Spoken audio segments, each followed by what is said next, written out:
જન્માષ્ટમી નજીક આવી રહી છે, તો તમે તમારા કાનુડાને શણગારવા માગતા હો તો તમારા માટે એક મસ્ત મજાની જગ્યા શોધીને આવ્યો છું, જ્યાં કાનો અને રાધા ગમે તે મૂર્તિ હોય તેમાં શણગાર અને મૂર્તિકામ કરીને આપશે અને અલગ અલગ પ્રકારના વાઘા પણ ત્યાં મળે છે.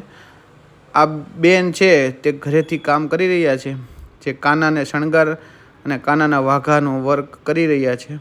આ જો અલગ અલગ કાનાના શણગાર કરેલા છે, તમે જોઈ શકો છો. બધા પોતપોતાના રીતે કાનાની ડિઝાઇન આપે છે અને બેન તેમને શણગારી સજાવી અને કાનુડાને મસ્ત મજાનો શણગારી દે છે અને પોતે જાતે જ પેઇન્ટિંગ કામ કરે છે. તમે જોઈ શકો છો. ડિસ્પ્લે ઉપર એડ્રેસ અને મોબાઈલ નંબર આપી રહ્યો છું. વધુ માહિતી માટે તમે કોલ કરી શકો છો અને તમારા કાનુડાને સજાવી શકો છો. શેર કરો, ફોલો